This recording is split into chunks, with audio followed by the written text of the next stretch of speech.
explicado en otros, cuando uno va a iniciar tratamiento tiene que tener bastante cuidado, sobre todo en qué casos yo voy a iniciar. En primer lugar, tomar la decisión, ¿voy a iniciar o no voy a iniciar? ¿De acuerdo? Estoy frente a un paciente con síntomas y clínica altamente sugestivas, una placa sugestiva. Yo tengo que idealmente confirmar el diagnóstico, ya sea con una vaciloscopía, idealmente con una prueba molecular o un cultivo, una biopsia. Luego de eso, yo tengo que iniciar un tratamiento, pero no solamente es monitorizar el tratamiento. Por ejemplo, con mi grupo hemos visto a un paciente que a las 2 semanas nomás ya hizo RAN hepático. Y finalmente yo tengo que ver si es que mi paciente se ha curado o no se ha curado de la enfermedad. ¿De acuerdo? Otra cosa importante, como habíamos mencionado, es de que el Perú maneja bastante drogoresistencia. Cajamarca no es ajeno a ello. Ahorita en Cajamarca estamos manejando 6 casos drogoresistentes, uno en Cajamarca, uno en Celendín, 2 en Jaén y 2 en San Ignacio. Pero ya les he mencionado en clase también de que hemos tenido, en realidad en los últimos 5 años prácticamente en todas las provincias hemos tenido resistentes. Así que no es de extrañar que nosotros tenemos que saber qué cosa realmente estoy manejando, un sensible o un resistente. Y no menos importante, como ustedes ven ahí, los efectos adversos. Ese es otro tema clave. Acá, no sé, algo pasa acá con los cajamarquinos que de verdad son demasiado alérgicos a los medicamentos. Nunca he visto tanto paciente alérgico a medicamentos, pero así somos. Y es parte de nuestro trabajo hacer el monitoreo de los efectos adversos. Y al final, como ustedes pueden ver acá, no nos podemos olvidar de los XDR. ¿De acuerdo? No hemos tenido, gracias a Dios, pero es cuestión de tiempo de que tengamos. Entonces, para esta clase lo primero que tenemos que tener en cuenta, es saber por qué estoy dando este tratamiento. Tengo que conocer por qué, siendo la tuberculosis una infección muy frecuente, no doy un solo antibiótico como por ejemplo en las neumonías. Acá no, acá yo doy cuatro antibióticos diferentes. ¿Qué más? Tengo que saber o conocer cuál es el esquema de tuberculosis sensible. Tengo que además saber la clasificación de las tuberculosis, sensible, resistentes, MDR, PXDR, XDR, porque en base a esto yo defino qué tratamiento va a recibir mi paciente. Tengo que conocer los esquemas acortados. Bueno, eso yo no les voy a pedir a ustedes que conozcan un esquema acortado, pero lo que sí les voy a pedir es que sepan a qué paciente le van a ustedes indicar terapia preventiva. Y en caso ustedes detecten alguna circunstancia, una RAN hepática severa, un paciente resistente, llamen al médico consultor para que ayude y arme el tratamiento para este tipo de casos. Entonces, miren acá. Cuando nosotros iniciamos un tratamiento, hago el acápite nuevamente de que tuberculosis resistente en el Perú es muy frecuente y debemos siempre estar alerta. Entonces, lo primero es, tengo que asegurar que mi paciente con tuberculosis culmine el tratamiento y además tenga un inicio oportuno. Cuando ustedes van a su posta, sean serumistas, les aseguro que no me van a iniciar el tratamiento en las primeras 24 horas. Se van a demorar mucho más tiempo. ¿Qué más? Yo tengo que asegurarme de que el paciente realmente se ha curado. Tengo que erradicar esa bacteria. Y cuando yo inicio el tratamiento, me aseguro de que el paciente ya no va a contagiar al resto de la población. ¿De acuerdo? Pero ¿qué pasa si yo no cumplo esto? Termino acá. De repente ustedes inician un tratamiento para tuberculosis sensible, no miraron la prueba molecular y justo el cartucho de Ginexpert de segunda línea me dice resistente isoniazida. Ya lo fregaron al paciente. Le han estado dando monoterapia. Y con eso aumenta la probabilidad de que ustedes ya no se enfrenten con una resistencia isoniazida, que el manejo no es fácil, sino que evoluciona a un MDR y que finalmente el tratamiento sea completamente diferente. ¿Y esto por qué sucede? Porque cuando ustedes hacen monoterapia sin darse cuenta, esto finalmente hace que las bacterias que resisten a este tratamiento muten y generalmente se conviertan en MDR y esto produzca recaída. Y como yo estoy pensando que estoy manejando un sensible, el paciente está con taque la enfermedad. Entonces, para nosotros manejar tuberculosis, lo primero que tenemos que tener en cuenta es de que las micobacterias tienen diferentes poblaciones. La población de crecimiento rápido son aquellas bacterias que se encuentran en las paredes de las cavernas. Son las que están que proliferan en gran cantidad. ¿De acuerdo? Ahora, este tipo de bacterias son las que provocan los síntomas del paciente, son las que matan al paciente y son las que finalmente promueven que nosotros contagiemos la enfermedad. ¿De acuerdo? Y también no menos importante, como están a cada rato reproduciéndose, tienen una alta probabilidad de hacer mutaciones y por ende generar resistencias espontáneas. ¿Cuál es la droga de elección para esta población? Isoniazida. ¿De acuerdo? Ahora, vamos al otro grupo. Ya les había mencionado de las de crecimiento rápido. Hay otro grupo que son las micobacterias que se encuentran dentro de los alvéolos. Dentro de los macrófagos, Acá la isoniazida no hace nada. Entonces yo necesito una droga que mate a las micobacterias que se encuentran dentro de los macrófagos.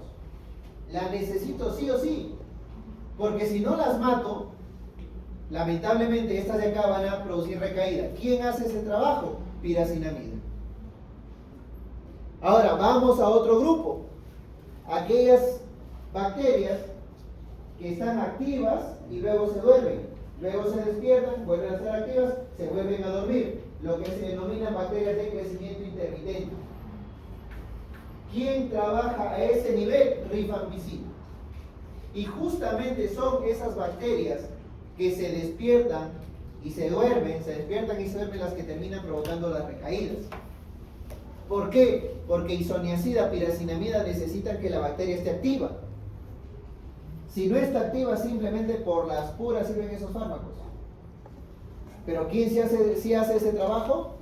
Rifampicina.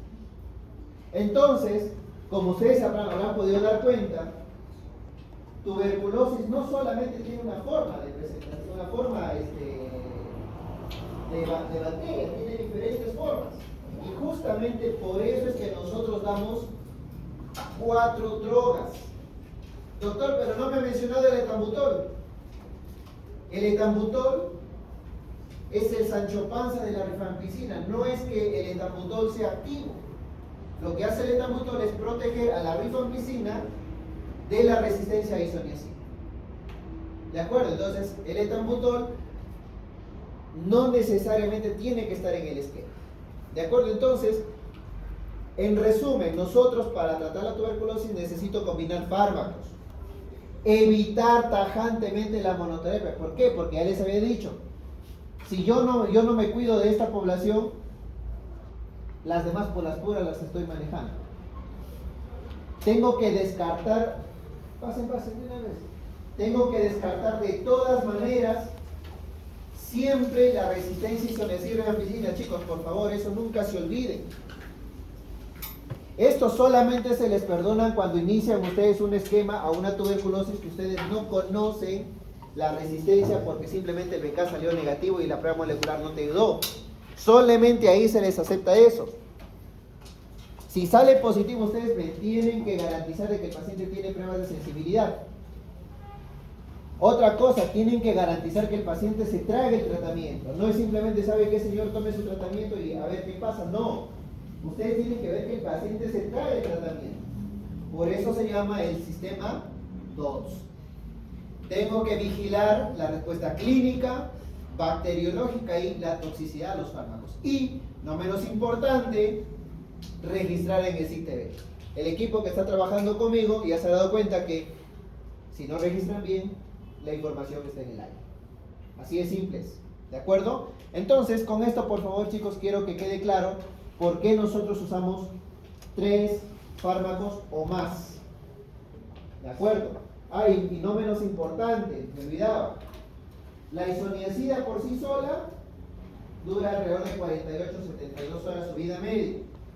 La rifampicina por ahí también, pero cuando las combinas, duran hasta una semana. Por eso también para nosotros es importante la sinergia. Ya lo leen. Y acá está. Ustedes tienen las diapositivas, chicos. Yo algunos días las voy a pasar así rapidito nomás porque es solamente para leer. TBC sensible, sencillo. El paciente es sensible a isoniazida y rifampicina, se acabó, listo, ahí no hay ciencia. ¿Qué pasa si en la prueba molecular sale que es resistente a isoniazida? Tuberculosis resistente a isoniazida. Ahora viene la parte más fea y es la que nos encanta a los neumólogos. De acá para abajo es aburrido, eso lo puede manejar el médico general. Pero ya lo hermoso viene cuando hay resistencia a rifampicina. Si el paciente en el INEXPER tú ves que hay resistencia a rifampicina, te pones a rezar porque ya se te vino la noche.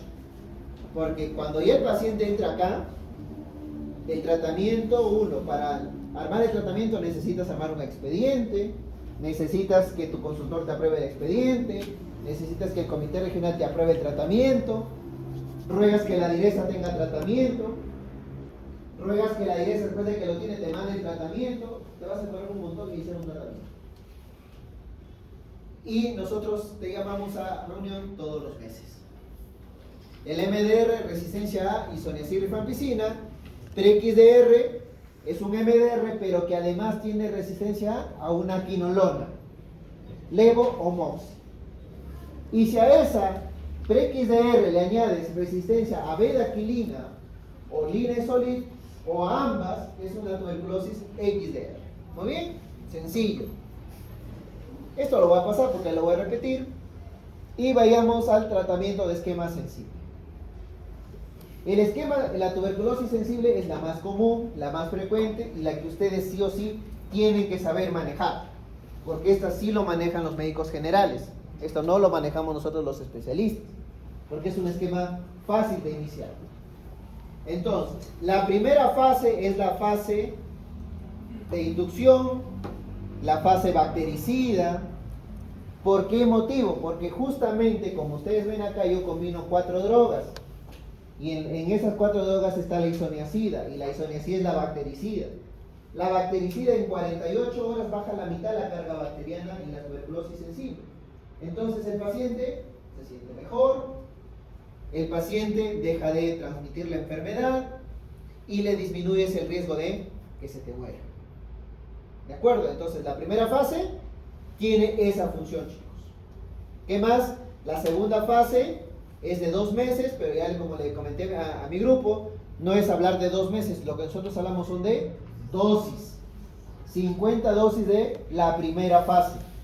Si el paciente evoluciona bien clínicamente, radiológicamente y bacteriológicamente, lo cambiamos de fase a la fase de continuación.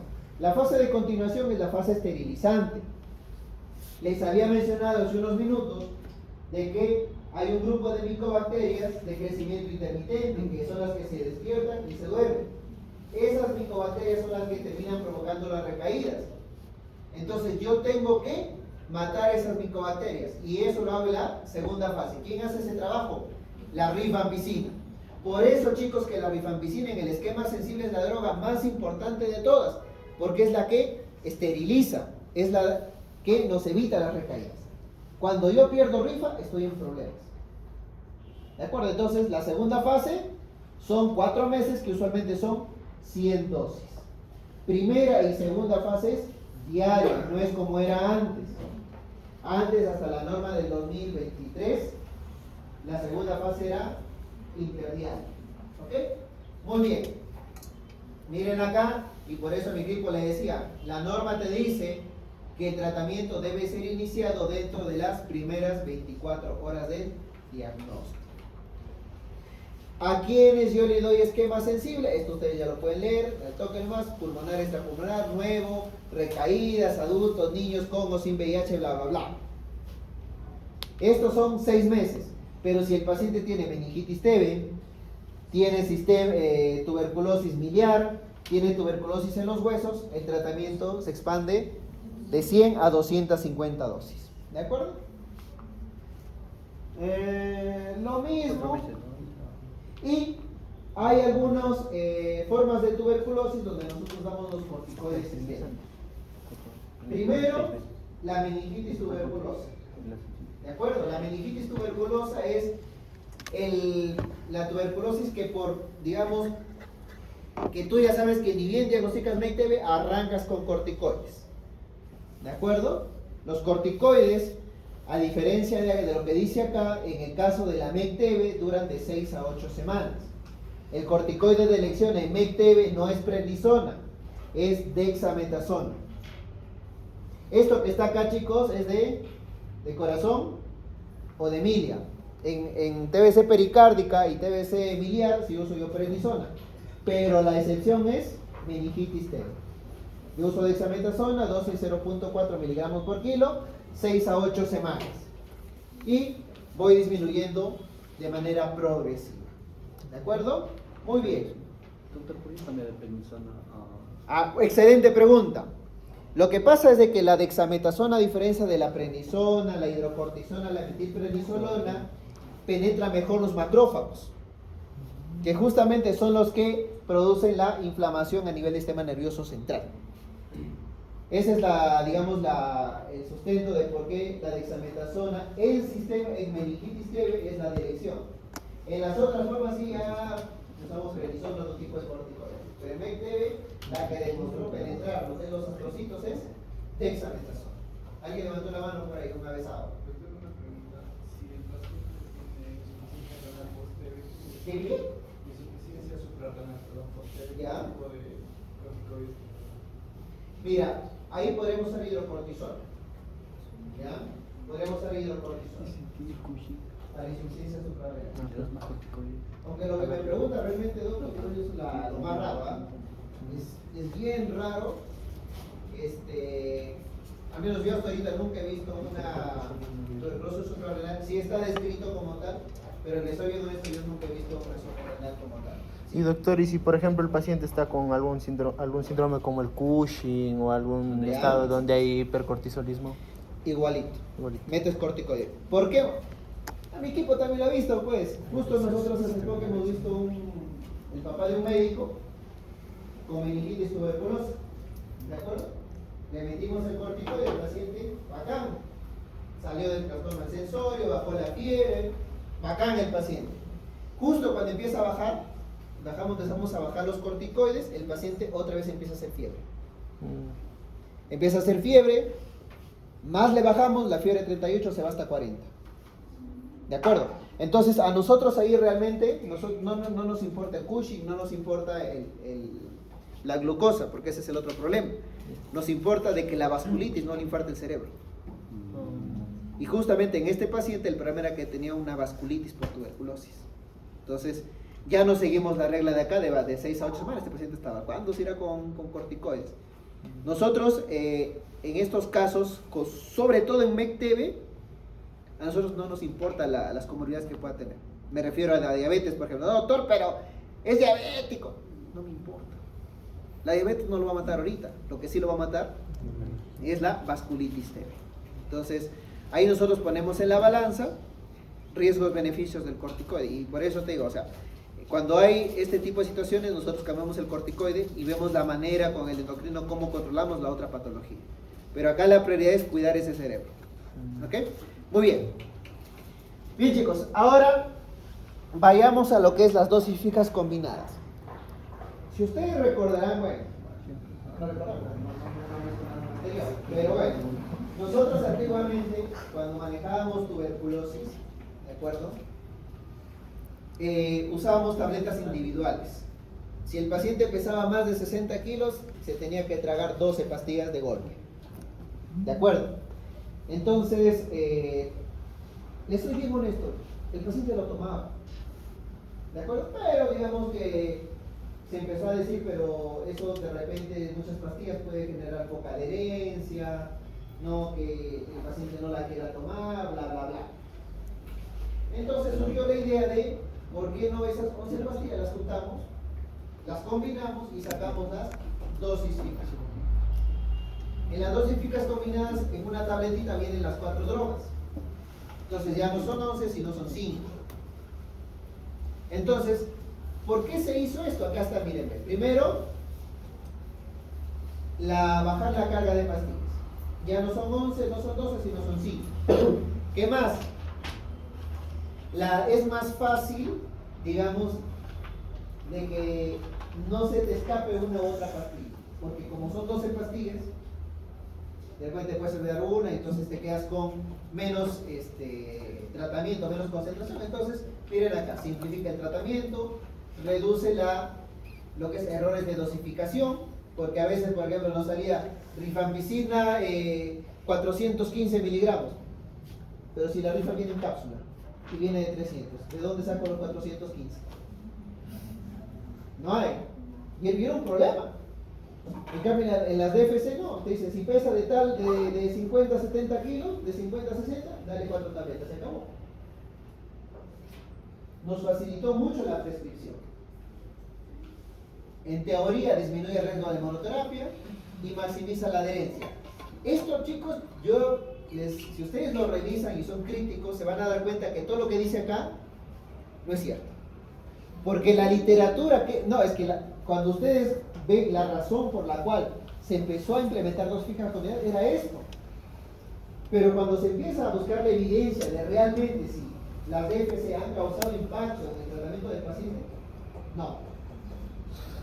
La adherencia era la misma, no había errores de dosificación, pero sí había un problema, que los pacientes que usaban DFC tenían más chance de recaer. No de manera significativa, pero sí había mayor chance. ¿De acuerdo? Entonces, ya lo exploté. Pero bueno, entonces, antes que me olvide, ¿cuándo no debemos usar DFC? O sea, las dosis fijas combinadas. Por ejemplo, si ustedes tienen un paciente patópata, un paciente fibrótico o un paciente con enfermedad renal, yo no debería usar dosis fijas combinadas por una sencilla razón. Isoniazida, rifampicina, piracinamida producen daño hepático. Etambutol y piracinamida se filtran por el riñón. Entonces, no las puedo dar tan alegremente. Entonces, en estos casos, yo lo que uso es tabletas separadas. Esta lo leen acá. Hasta acá, sensible, que es fácil. Ahora vamos a la parte fea. Como les había mencionado, en el Perú hay muchos casos de tuberculosis resistente. Entonces, cuando les llega un caso nuevo, una de las preguntas que tienen que hacer es: este caso que tengo en este momento, ¿quién lo contagió? ¿Dónde se contagió este paciente?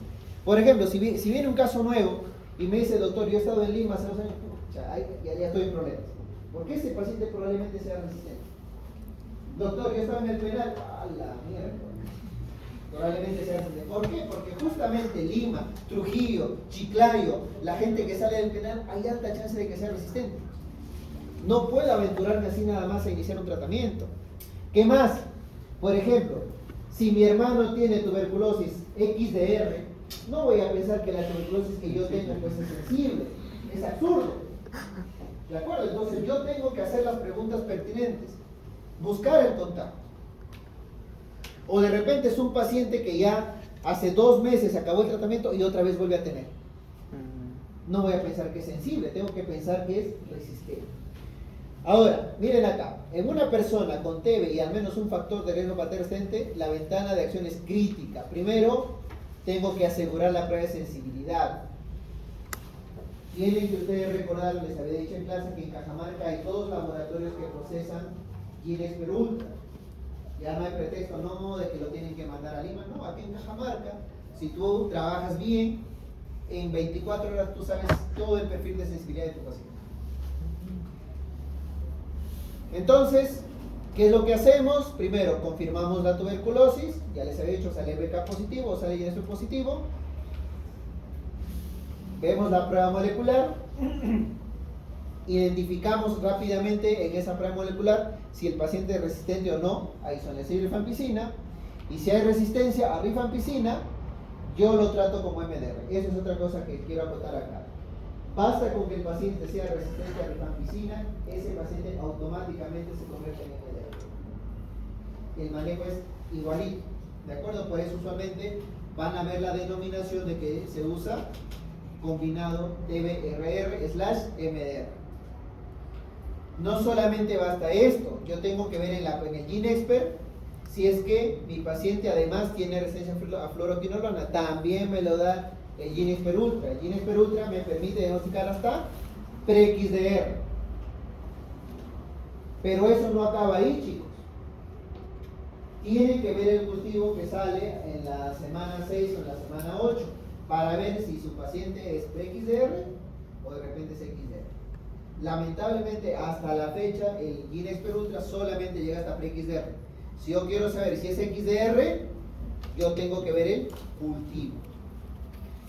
Igual en el caso que vimos en la mañana, mi pacientito, el de Celendín, aparentemente era un pre-XDR común y corriente.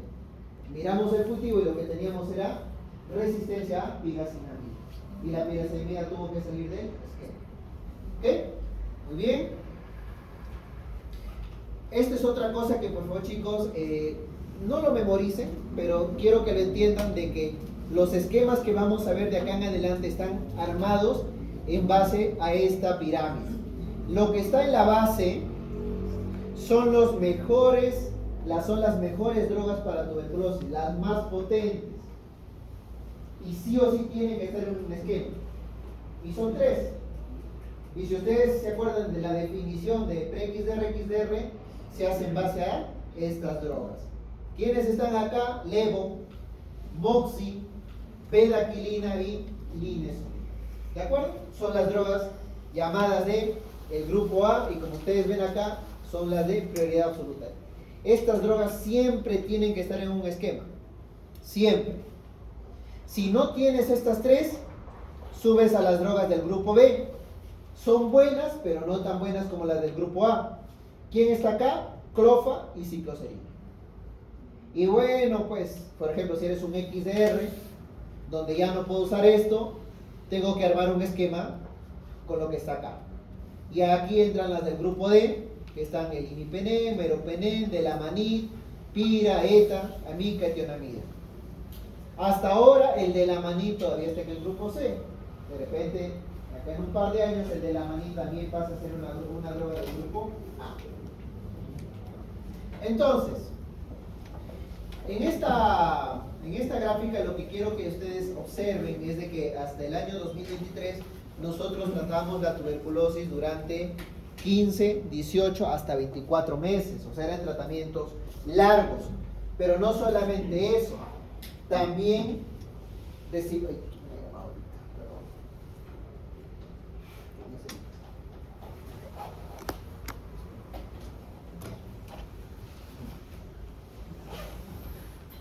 entonces,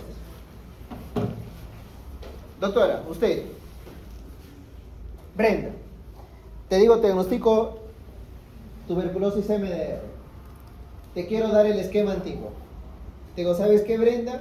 Durante 6 meses, todos los días te voy a poner amica en una nalga. ¿Qué opinas? ¿Aguantas o no aguantas? ¿Se dan cuenta de lo que padecían nuestros pacientes?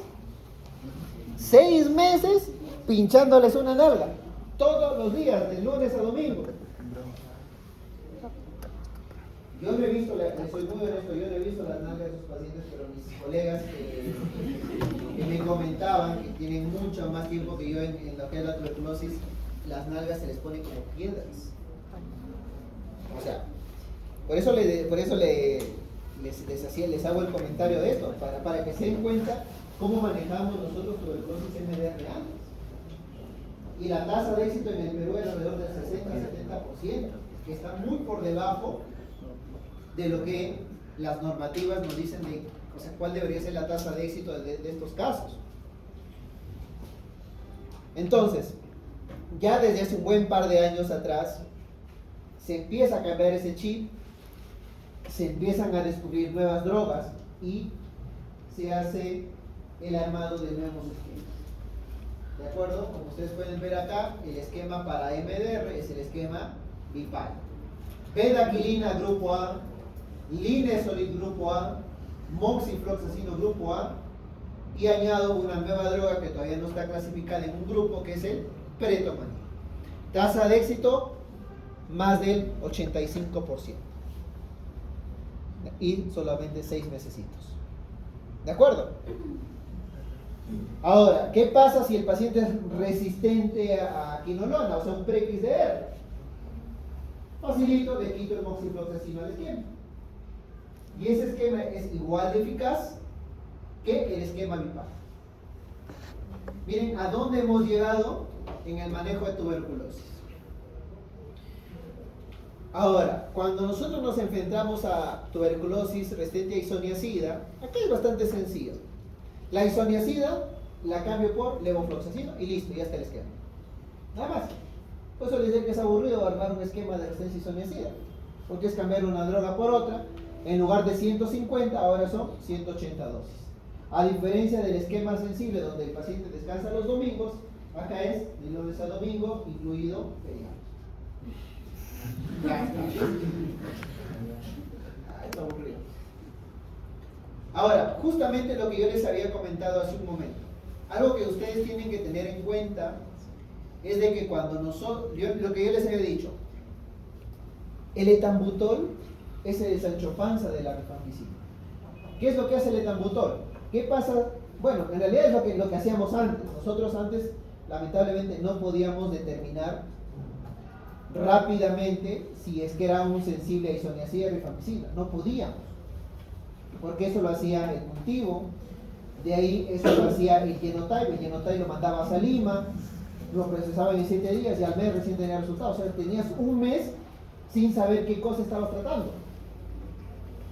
De repente estabas tratando una TBC resistente a isoniazida como si fuese un sensible, o sea, prácticamente la rifa estaba peleando sola. Y la rifa solita no aguanta. Necesita sí o sí a la isoniazida. Entonces, ¿quién le daba el escudo, la espada a la rifa para aguantar esa resistencia isoniazida? El etambutol. ¿De acuerdo? Entonces, por eso es que cuando nosotros encontrábamos, a medida que iba pasando el tiempo, nos dábamos cuenta que si tú encontrabas resistencia a rifampicina, definitivamente la isoniazida por sí sola ya no aguantaba ya. ¿De acuerdo? Entonces, por eso es que cuando nosotros decimos, ajá, resistente a rifampicina se acabó, ese también seguro que es resistente a isoniazida. Y por eso, como ustedes pueden ver acá, estas dos formas interactúan, van de la mano, y por eso es que nosotros las manejamos juntos. ¿De acuerdo? ¿No? Acá, a diferencia de la resistencia a isoniazida, que yo le cambio la droga a levo, acá no hacemos eso. Acá sí, el esquema cambia completamente, lamentablemente. Y como ustedes ven acá, dice, la pérdida de la rifampicina dicta que el esquema debe reconstruirse con fármacos del grupo A y B. O sea, esquema BiPAL. Este es el esquema BiPAL, ya lo mencioné hace un momento, acá están las 4 drogas, en quienes está indicado, en pacientes con TB pulmonar o extrapulmonar, siempre y cuando no sea TB del sistema nervioso central, de los huesos o milia. Y además el paciente tiene que tener 14 años o más. Si el paciente no cumple estos criterios, van esto de acá, recibe este esquema de acá, el esquema BLC. ¿De acuerdo? Este esquema sigue a todos.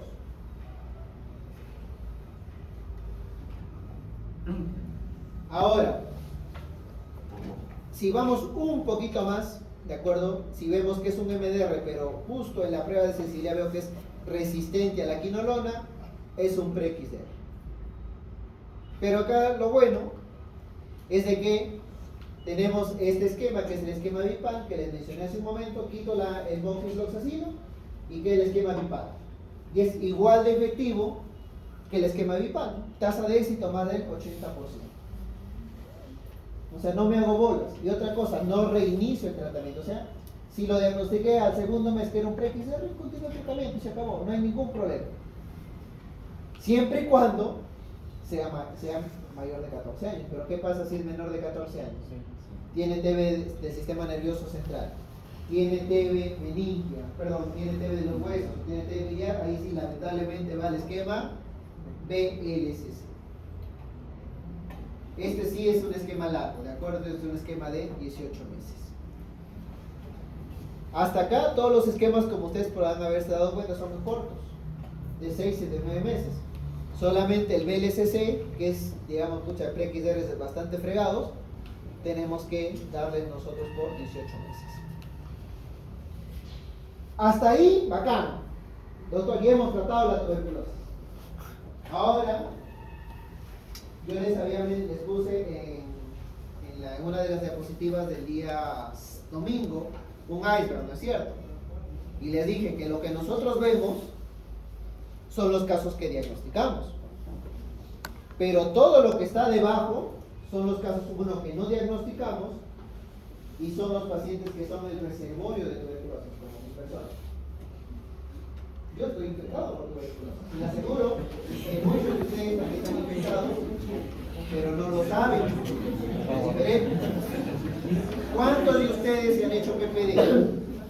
¿Cuántos de ustedes se han hecho PPD? Ninguno, por eso se ríen. Muy bien, doctora. Negativo, ¿no? ¿O cuántos se han hecho cuantiferón? Doctor, ¿sabe qué?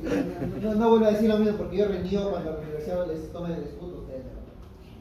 Porque les había dicho que no tiene sentido. El escudo tiene sus indicaciones muy claras. O tienes síntomas o tienes una placa patológica. Así de simple es. Bueno, entonces ahora vamos a ir a manejar el reservorio. Nosotros. Yo ya les comenté en clase, les dije, cuando la bacteria ingresa a su cuerpo nunca más vuelve a salir. Simplemente el granuloma lo envuelve y lo manda a dormir a la micobacteria. Lo manda a su casa. Pero ¿qué pasa si, por ejemplo, baja el sistema inmune por alguna razón? Por ejemplo, cuando son internos. Aunque ahora dices que ese día también ni siquiera para considerar el interno. Pero se enferman, por ejemplo, les da TB. ¿De acuerdo? Entonces, lo que yo tengo que hacer es, primero, detectar quiénes son los reservorios. Y una vez que yo diagnostico al reservorio, yo le tengo que dar una terapia para disminuir la probabilidad de hacer tuberculosis. Mencioné en clase también que el mayor riesgo después de habernos contagiado está durante los 2 primeros años. Ahí el riesgo en la población, digamos, general es del 5 a 10%, pero nosotros como personal de salud es del 20%. ¿De acuerdo? ¿Cómo? Bien, entonces, ¿a quiénes yo les voy a dar terapia preventiva? Apunten, pregunta de examen, esto sí va a preguntar, no los voy apuntando todos. Yo no traigan ustedes, apunten. Esto sí va a preguntar, chicos, por favor, ya les estoy avisando. Esto sí o sí les voy a preguntar. ¿A qué pacientes yo le voy a dar terapia preventiva? Primero, yo tengo que ver que el caso índice, la persona que está transmitiendo la enfermedad es una TB que realmente está contagiando, o sea, TB pulmonar. Entonces, el primer grupo es menores de 5 años que sean contactos de un caso índice de TB pulmonar. Y ojo, miren acá no dice que la tuberculosis esté confirmada o no esté confirmada bacteriológicamente, hasta el diagnóstico. Tiene TB pulmonar, menor de 5 años, entra esto. ¿De acuerdo? Y otra cosa, no estoy pidiendo PPD, no estoy pidiendo cuantiferón. ¿De acuerdo? Eso les voy a poner en el examen, ¿ah? Ojalá que me marquen la que dice le ponemos PPD. Primer grupo, menor de 5 años, si el caso índice tiene una TB pulmonar con o sin confirmación. El escenario cambia en los mayores de 5 años. El grupo más importante acá, chicos, es, miren, a personas mayores de 5 años que sean contactos de caso índice de TB pulmonar con confirmación bacteriológica. Entonces, Si yo sé que el caso índice está confirmado con BKA, GeneXpert o cultivo, todos sus contactos entran a estudio. Todos, sin excepción. Pregunta, ¿le hago o no le hago PPD? ¿Ah? ¿Le hago o no le hago? Acá dice PPD. No se hace. Cuando ustedes tienen un contacto en el cual la TB pulmonar ha sido confirmada bacteriológicamente, no se pide PPD ni cuantiferón. Ahora, esto lo voy a cambiar. Paciente mayor de 5 años que sea en contacto de caso de TB pulmonar sin confirmación bacteriológica, ahí ustedes piden PPD. ¿De acuerdo? Repito, porque ahí vi algunos gestos. Persona mayor de 5 años que sea en contacto de caso de TB pulmonar sin confirmación bacteriológica, yo tengo que pedir PPD. Y si el PPD es mayor a 10 milímetros, también inicia terapia preventiva. ¿Listo? Sí. Perfecto. En el caso de los pacientes con VIH, esos arrancan y tú le tienes que meter terapia preventiva. Paciente 1 de diagnóstico reciente, por ejemplo, si es un paciente que recién le diagnosticamos VIH, inicio terapia preventiva. Inmediatamente. Sí, porque Ahorita vamos por ahí, ahorita todavía, no se aviente, doctor. O un paciente que de repente ya tiene VIH de bastante tiempo, pero nunca le han dado terapia preventiva, también. O un paciente que tiene TAR, también. Perdón, que abandonó el tratamiento, o sea, el TAR. Si abandonó el tratamiento más de un año, cuenta como paciente nuevo. También inició terapia preventiva. Acá no se ha considerado, pero por ejemplo ahí estamos nosotros. Pacientes que tienen conversión reciente, defínase eso como menor de 2 años, también nos beneficiamos de terapia preventiva. ¿A qué me refiero con eso? Digamos, como la doctora, ¿usted cuándo se hizo su PPD? Doctora. Perfecto. Por ejemplo, la doctora hace 5 meses está negativa. ¿Qué pasa si, digamos, de acá en 7 meses, la doctora se hace un PPD y sale positivo? ¿De acuerdo? Ella ha hecho una conversión. La doctora, desde que sale positiva hacia adelante, tiene 2 años donde tiene más riesgo de hacer enfermedad. Entonces, ese es el periodo donde ella tiene que tomar su terapia preventiva para disminuir ese riesgo. ¿De acuerdo? Por eso se llama conversión reciente, defínase por dentro de los 2 primeros años. ¿De acuerdo? Entonces, yo antes de iniciar el tratamiento, la terapia preventiva, tengo que hacer el descarte de tuberculosis. Siempre, por favor, siempre. ¿Cómo se hace el descarte de tuberculosis? Fácil. Primero, examino a mi paciente. Señor, ¿tiene tos? ¿Tiene flema? ¿Ha bajado de peso? ¿Suda por la noche? No, doctor, perfecto. Placa de tórax. Placa de tórax normal. Este paciente entra a terapia preventiva. Se acabó. ¿De acuerdo? Es indispensable que todos los contactos tengan placa. Sí o sí, y eso no es negociable. Por una sencilla razón. En clase conversamos que están los pacientes que tienen TB asintomática, ¿no es cierto? Ya nos ha pasado, por ejemplo, cuando me fui a hacer gimnasio el año pasado, voy a una campaña de estudio de contactos y viene una paciente, era el contacto de un paciente con tuberculosis. La paciente viene y dice, doctor, no tengo síntomas, me dice. Me saca la placa y tiene un huecazo. Le pido una prueba molecular. Imagínense la iatrogenia que hubiese cometido si le iniciaba terapia preventiva a una tuberculosis activa. Estamos haciendo monoterapia y él les había dicho que la monoterapia genera drogaresistencia. ¿Listo? Muy bien. Entonces, una vez que ya descarté, fácil. Si el paciente es mayor de 2 años, lo que yo voy a dar es isoniazida con rifapentina, una vez a la semana, 12 tomas en total y el paciente queda, ok, listo. ¿Se acabó? Si el paciente es menor de 2 años, yo lo que le voy a dar es isoniazida más rifampicina. Acá sí, lamentablemente la rifampicina todavía no está aprobada para menores de 2 años, por ahora. Por eso es que lo que es la terapia preventiva es con isoniazida más rifampicina. Acá sí es diaria durante 3 meses. ¿De acuerdo? Muy bien. Miren acá. Esto creo que no. En mayores de 14 años también isoniazida más rifampicina. Y acá vienen los casos particulares. ¿Qué pasa si mi paciente es resistente a isoniazida? Ya les había mencionado que en el Perú el 25% de los casos es resistente a isoniazida. Entonces, la terapia con isoniazida más rifampicina no sirve. ¿Cuál es la terapia en este caso? Rifampicina sola. ¿De acuerdo? Se da 4 meses diaria y el paciente queda protegido. Y viene el otro problemita. ¿Qué pasa si el paciente es resistente a rifampicina o en su efecto es MDR? La terapia preventiva en este caso es con levofloxacina.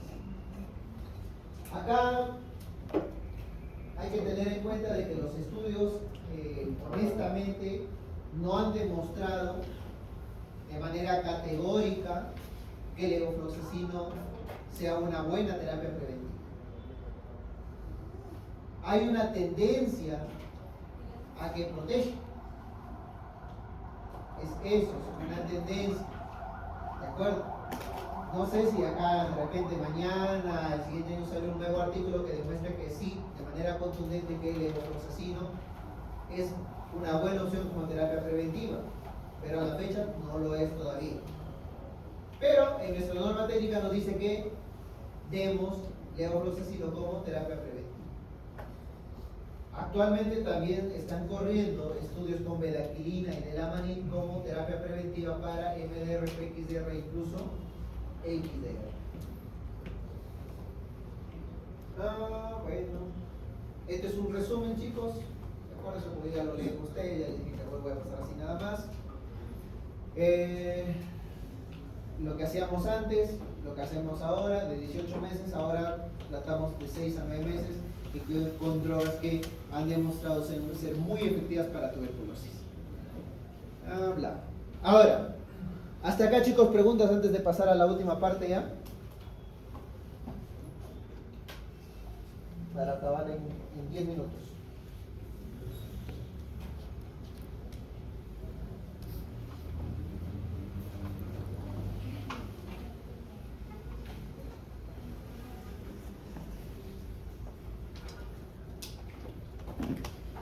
¿No hay preguntas? Miren que de acá les va a venir buena cantidad de preguntas, ¿ah? Ya les he dicho, yo voy a hacer el examen. Y de mis clases va a venir más.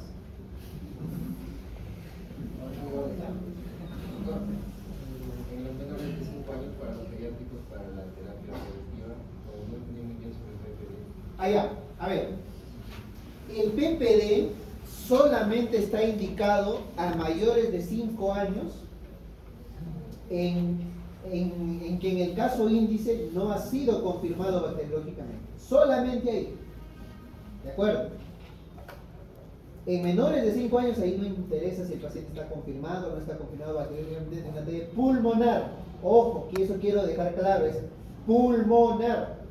No es meningia, no es ganglionar, no es intestinal, es pulmonar. ¿De acuerdo? Las terapias preventivas están indicadas a contactos de TB pulmonar. ¿De acuerdo? Muy bien. Ahora sí, vamos a una de las partes que más me gusta. Acá tengo algunos casitos anecdóticos. Como ustedes pueden leer ahí, la tuberculosis es un gran limitador. Inclusive yo recuerdo cuando me formaba con ustedes como alumno, me decían, si no sabes qué decir, di tuberculosis. Así es simple, y con eso ya quedas bien. Y la otra es lupus. Lupus y tuberculosis son los grandes imitadores. Y por ende tienen una gran cantidad de diagnóstico diferencial. Primer diagnóstico diferencial. Lo que siempre yo les venía mencionando. Si ustedes tienen un paciente que viene con 4 o 5 días, le encuentran una lesión, una consolidación, está bien, el diagnóstico de la neumonía es correcto, pero no se te vaya a ocurrir pensar que no sea tuberculosis. No cometas ese pecado en el Perú. En el Perú descarta siempre tuberculosis. Una cosa que te puede ayudar, pero no es contundente, miren acá. Yo a veces que les digo a mis pacientes, una neumonía, si no te mata en 7 días, eso no es tuberculosis. La neumonía te mata el toque, si tú no la tratas. Y es bien llamativa cuando ya, porque la tos, lema, fiebre al toque. En cambio la TB no. La TB se toma su tiempo, empieza con una tosecita, te va bajando de peso, un poquito de fiebre, sudoración, porque la TB se toma su tiempo. Es un tiempo más largo, no es como la neumonía que es agresiva. Pero, como les había mencionado, nunca, jamás digan, esta es una neumonía bacteriana común y corriente. No, siempre hagan el descarte de tuberculosis. Más aún en el Perú. Y aún así, digamos, ya se confiaron, iniciaron tratamiento para neumonía y el paciente no mejora, no me van a decir pues, que es resistente el antibiótico. Tiene que pensar en tuberculosis. Otro. Ustedes, por ejemplo, tienen un paciente que, un borrachito, por ejemplo, ¿de acuerdo? Los borrachitos se aspiran y a veces dentro de los exámenes que ellos tienen está Klebsiella pneumoniae. Y Klebsiella pneumoniae provoca consolidaciones con necrosis. Y usted va a decir, no, pero doctor, usted nos ha enseñado de que si hay una necrosis debe empezar el tema. Está bien, yo no digo lo contrario. Pero también busca otra cosa, Klebsiella, busca Staphylococcus aureus. Por ejemplo, ¿qué pasa si viene un paciente con cavernas en ambos pulmones? Descarta tuberculosis, estoy totalmente de acuerdo. Pero también al menos escúchale el corazón, que no sé que tenga endocarditis. Lo que tú estás viendo son metástasis piógenes. ¿De acuerdo? Entonces, no toda caverna, chicos, es tuberculosis. Un patrón que ustedes podrían orientarse, pero no definitivo, por ejemplo, es que los abscesos piógenos usualmente dan nivel hidroaéreo. La TB es muy difícil que te dé un nivel hidroaéreo. No digo que no lo dé, pero es poco probable que te haga eso. Cáncer de pulmón, ya lo vimos, ya les había mencionado que el cáncer de pulmón imita tranquilamente a la tuberculosis. También mencioné, no lo mencioné todavía, pero tuberculosis, chicos, lamentablemente, primero, en el Perú los pacientes llegan tarde al establecimiento para hacerse el diagnóstico. Aquí en Cajamarca, por ejemplo, eso lo pueden revisar, está publicado el estudio que hizo la doctora Ana Rimarachín de los pacientes que vemos nosotros en el regional. Los pacientes se demoran en llegar a diagnóstico, o sea, desde que empiezan síntomas hasta diagnóstico alrededor de 40 días. 40 días que están con la tuberculosis encima. O sea, cuando llegan con nosotros, el paciente llega con los 2 pulmones tomados, con lesiones extensas. ¿Eso a qué es igual? Cicatrices. ¿Y qué es igual? Bronquiectasis. Ustedes ya han hecho la clase de bronquiectasias con Ronald. ¿Qué tienen las bronquiectasias? Tienen tos, tienen flema, tienen baja de peso, tienen sudoración nocturna. Tranquilamente se puede confundir con una tuberculosis. Digamos que este paciente tuvo tuberculosis hace 3 años. ¿De acuerdo? Viene con tos, viene con flema, sudoración nocturna, baja de peso. Ustedes dicen, ajá, tuberculosis, recaída. Le piden Ginexper y sale positivo. Se fregaron pues porque ya pidieron el Ginexper. Y recuerden, el Ginexper detecta ADN. No me dice si está vivo o está muerto. ¿Cómo sé yo que ese Ginexper positivo no es una bacteria muerta? Y le arrancaron tratamiento. Entonces, ¿qué es lo que corresponde? BK. Ahí me sirve más la vaciloscopía. Me sirve el cultivo. No el Ginexper. Si el BK sale positivo, obviamente sale positivo, significa que está proliferando. Pues ahí sí le arrancas con fe. Y le das validez a la prueba molecular. Si sale el BK negativo, te esperas el cultivo. Si el cultivo de BK te sale negativo, se acabó. Esto que era una exacerbación de bronquitas, eso se maneja con antibióticos. Y se acabó. No tuve que hacer más drama. ¿Ok? Bronquitasis, chicos, imita tomográficamente, es igualita a una T. Bacteriológicamente, ahí es donde está el dilema. Tienen que pedir BK, cultivo, y tienen que pedir un cultivo de secreciones para gérmenes comunes y hongos. Con eso ustedes han hecho su trabajo. Micobacterias no tuberculosas. Acá, por ejemplo, tengo una, creo que sí les comenté, perdón. Recuerdo que esta es una pacientita que venía de San Miguel, era una mujer de 21 años que viene convulsionando. Entonces, a esta paciente le hacen una placa porque estaban buscando la etiología de la convulsión y en la placa le encuentran una caverna. Y encima, obviamente, se le pide BK y sale positivo. Obviamente todos están excitados, dicen, ajá, tuberculosis. Pero algo interesante, cuando le pedimos Ginexper a la misma muestra, sale negativo.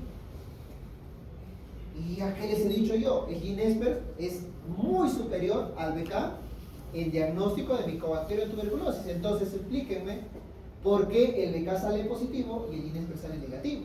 Otra micobacteria. Es otra micobacteria, correcto. A esta paciente, a su muestra la mandamos a cultivar y lo que tenía era Mycobacterium chelonae. O sea, ese hueco no era por Mycobacterium leve, era una micobacteria atípica. ¿Quién me dio el resultado? El cultivo. Uf, acá no hay que decir. Hongos. Primer caso. Esto me pasó cuando era residente. Yo era residente ya de tercer año en neumología. Y en un caso, el maestro me dice, ¿sabes qué, Chachín? Evalúa a este paciente.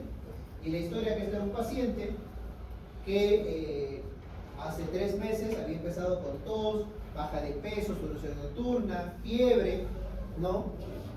Le hacen una tomografía y le encuentran son lesiones en ambos pulmones.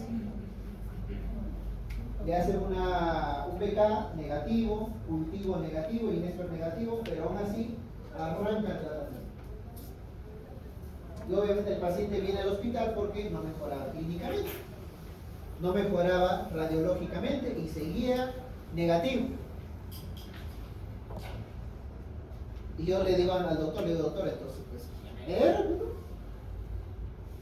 me dice, oye, Chachín, ¿y le has preguntado de dónde es? No. ¿Le has visto los dientes? No. Anda, pregúntale dónde es y anda, mírale los dientes. Señor, ¿usted de dónde viene? Doctor, yo he trabajado hasta hace 5 años en el DRAI. ¡Ta madre! Enséñame los dientes. Tenía mala higiene bucal. KUH para coccidioidomicosis. El paciente tenía síntomas de TB, imagen de tuberculosis, pero miren, ahí es donde yo aprendí algo. Si ustedes tienen un paciente que sospecha TB y tiene un hueco en el pulmón, eso sí o sí tiene que ser positivo, sí o sí. Si sale negativo, hagan diferencial. Al toque nomás, cáncer, como habíamos visto en la clase anterior, les había dicho, busquen micosis. ¿De acuerdo? Entonces, obviamente con esto había aprendido de que si ve un hueco, sale negativo, busca paracoco. Busca paracoco. Otro caso que me recuerdo que también me pasó a mí cuando era residente, una paciente mujer gestante, ¿de acuerdo? Que venía con tos, disnea, fiebre, bajaba de peso. Y le hacemos la placa y tenía milia. Fácil, ¿no? Inmunosuprimida por gestación, síntomas de TB, milia, TB. Le iniciamos tratamiento, no mejora. Dígame qué micosis me da, patrón miliar. Y acá en Cajamarca, ¿dónde hay? Fácil. ¿Ya? ¿Dónde hay, doctor? ¿Dónde hay histoplasma en Cajamarca? ¿Dónde? No sé. ¿Dónde hay, chicos? ¿Alguno de ustedes San es Marcos. de Terbo? No moleste, pero que no sea malo, pues. Así comenzar. Entonces, recuerden que Cajamarca tiene selva. Y muchos de nuestros pacientes vienen de la zona de San Ignacio, de Jaén, de Cutervo, que tienen parte selva. Entonces, yo tengo que pensar en micosis. ¿De acuerdo? Entonces, no se olviden las micosis. A ver, acá. Otro, por ejemplo, acá vuelvo. Voy a añadir. A ver, pero me he puesto, a ver, espérense. No. Ay, Dios mío, ¿qué pasa? Acá voy a añadir algo que también tenemos aquí en Cajamarca y que lo he aprendido a la mano. Este es un jovencito de 21 años, ¿de acuerdo? Igualito, síntomas de TB, tos, hemoptisis, baja de peso, solución nocturna. Le hacen una tomografía y tiene una cavidad. BK negativo y Nexpro negativo. Y yo me rascaba la cabeza, pues, oye, pero este no viene de la selva. Este no estaba en la selva, así que para poco no es, y además era lesión única.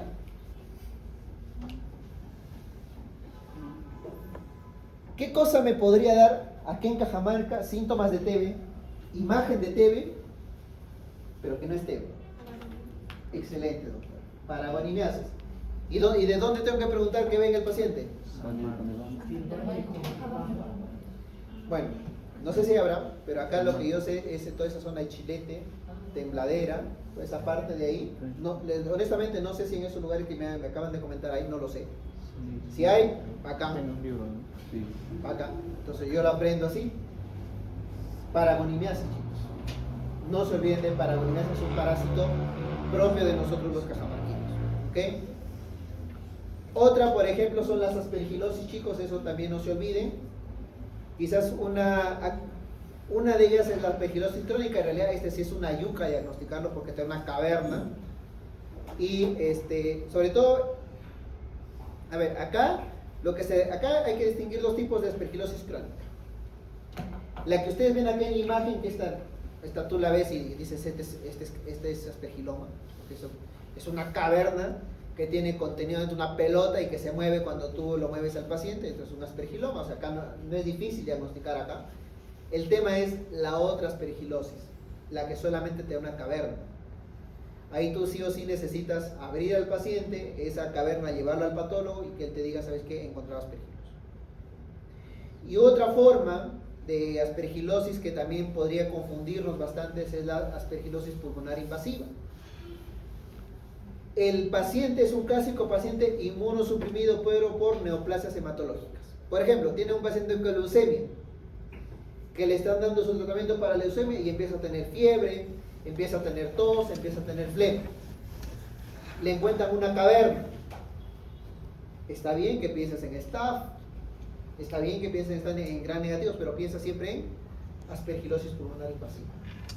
No sé si Pamela les ha tocado eso creo que micosis, ¿de acuerdo? Entonces, no es fácil pensar en aspergilosis pulmonar invasiva, pero si tú no lo piensas, el paciente está muerto. Así de simples. Manejo voriconazol. Otro es la sarcoidosis, que eso ya si quieren leer, ustedes lo leen, eso no, igual no lo voy a preguntar, para que lo sepan. La nocardia, eso nos puede confundir, por ejemplo, en la baciloscopía. A un ojo que no está bien entrenado en ver baciloscopías, tranquilamente una nocardia, que es un hongo, los puede confundir. Uno menos frecuente es la neumonía organizada, es una neumonía en la cual es una neumonía no infecciosa, es una neumonía autoinmune, ¿de acuerdo? Es un paciente con síntomas clásicos de neumonía, tos, flema, fiebre, ¿no? Le meten antibióticos, los síntomas de neumonía, placa neumonía, hemograma de neumonía, procalcitonina de neumonía, le metes antibióticos y no funciona. Le metes banco, linesolí, colistina, no funciona, no le hace nada. Metes 5 miligramos de prednisona y la fiebre se cae. Porque es una neumonía autoinmune. Esta se maneja con corticoides.